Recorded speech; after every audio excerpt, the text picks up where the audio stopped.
Hi, I'm Rachel, and this is my January 2021 book haul, which I meant to film in January, but I've been waiting for this book that I ordered from Barnes & Noble. In fact, I'm reading it for the BookTube prize in the octafinals, but there's inclement weather, a lot of snow in DC and the wider, I think, mid-Atlantic region, and I guess it's slowing down the post like ever since Thursday. Basically my package has been at the local mail, I guess, I don't know, and it hasn't been coming to me, and I figured, well, let's just get moving here and get the show on the road with this video, and I'll talk about that one in my next book haul. And for January I will only talk about 2 books. I have a couple others actually waiting at libraries if I can trudge through the snow to get to them. But I'll just stick to the 2 that I acquired for my collection so far. Starting with this one, this is Into the Heartless Wood by Joanna Ruth Meyer. It's YA fantasy that I talked about in my anticipated reads for 2021 list. Came out earlier in like mid-January basically. I rambled on vaguely about what this book is about, I think, in my my anticipated reads video, so I thought for this one I'd just read from the flap. Deep in the wood lives a witch queen and her 8 tree siren daughters. For centuries they have harvested souls to feed the heartless tree, using its power to grow their ever-reaching kingdom of ash, birch, and oak. Owen Merrick lives at the edge of the forest, mapping the stars for the king in his father's observatory. For years he has resisted venturing over the garden wall, until one day he must enter the woods to find his missing sister. But one of the witch's tree siren daughters, Saren, decides to save his life instead of end it. Now, no matter how hard he tries, he can't stop thinking about her, the birch-bright hue of her skin, and the way violets bloom in her hair. Every night he goes into the wood to meet her, and their love for each other grows. But when the constellations shift, the stars foretell an inevitable war between the Witch Queen and the King. With Saren compelled to fight for her mother and Owen forced to join the King's army, they are plunged into the heart of a conflict that seemingly no one can win and that might destroy both of their kingdoms forever.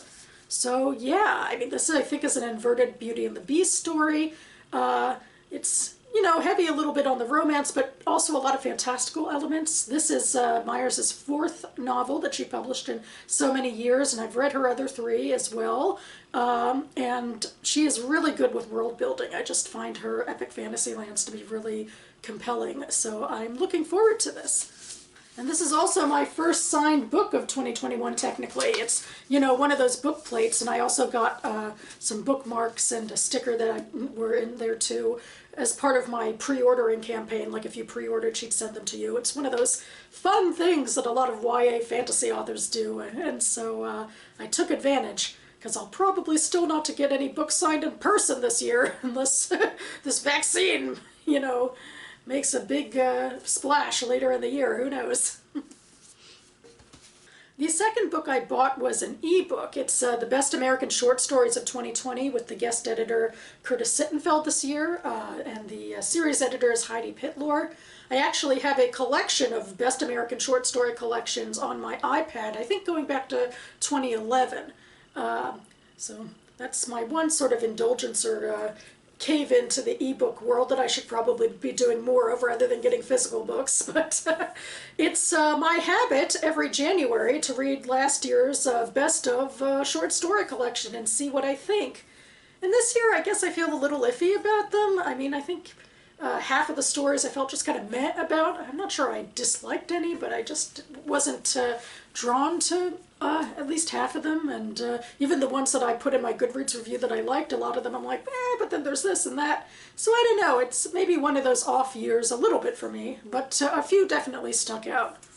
I think the strongest in the collection was called This Is Pleasure by Mary Gateskill, which was published in the New Yorker earlier last year.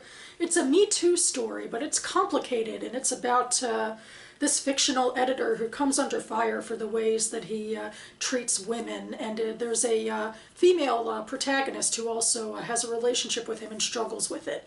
And I think it gets to the complexity of the Me Too movement for a lot of people, because it's a lot about the behaviors that we've allowed to sort of go on. The ways that men have treated women, I think, in a socially acceptable way, or at least it has been socially acceptable, and I think there's been a lot of festering resentment about some of the patronizing, sometimes, ways that men treat women. But for the most part, it's, first of all, it's been harmless. It's not been like malicious in nature. And for the second part, I think, women have struggled with, are we okay with this, or are we not? Or are we thin-skinned, or are we not? Or what do we do about this? And now, it's just bubbling to the fore that, maybe this isn't all that acceptable of behavior. But it's also not malicious a lot of the time. It's not, outright sexual harassment all of the time in the Me Too movement. So I feel like this story in talking about what happens to this fictional editor and about his relationships really encompassed a lot of the complexity of that. And it was also a story that was, told in a complex way with those various chapters and so forth. And I think that's a thing about me and this year in the collection. I liked either the most complicated stories or the most straightforward ones, so I don't know. I also really like the cover of this collection. I kind of miss the old standard, but I like the splayed books. So anyway, here I am rambling. I won't talk anymore, I guess, about what I thought of the stories, because this isn't a review video technically, but I will link to my Goodreads review down below. That being said, I guess that about covers it for me now. And I'll also link to just the Goodreads page for Into the Heartless Wood down below as well.